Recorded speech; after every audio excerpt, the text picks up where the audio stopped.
Terkait maraknya kasus aplikasi future e-commerce di Indonesia, Untung Nugroho, Kepala OJK Regional 7 Sumatera Bagian Selatan meminta agar masyarakat lebih berhati-hati.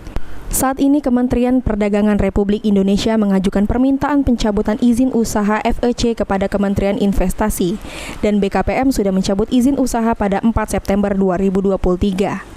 Pencabutan izin tersebut didasari oleh dugaan adanya kegiatan yang tidak sesuai dengan izin usaha yang dimiliki oleh PT FEC Shopping Indonesia.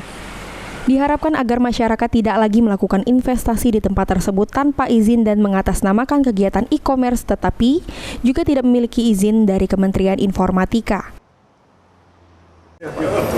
Ya, ini memang belakangan ini kan ada marak sekali ya pemberitaan itu, jadi kami mengharapkan masyarakat untuk berhati-hati ya, terutama yang sudah marak belakangan ini kan ada yang mengatasnamakan FEC itu ya, FEC itu udah dicabut izin usahanya oleh Kementerian Investasi dan BKPM itu per tanggal 4 September.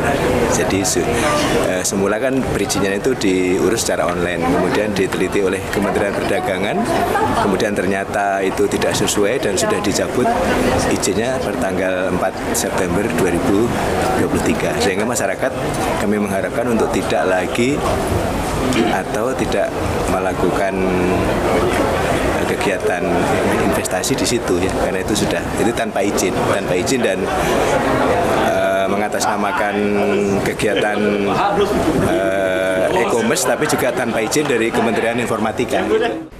Untung menambahkan, sementara untuk saat ini di wilayah Sumatera Bagian Selatan belum ada masyarakat yang melapor langsung ke OJK, sehingga dirinya belum mengetahui ada atau tidaknya kasus FEC. Jika ada masyarakat yang tertipu, agar segera melapor ke Polda atau ke kantor OJK langsung. Eki Saputra, Pol TV.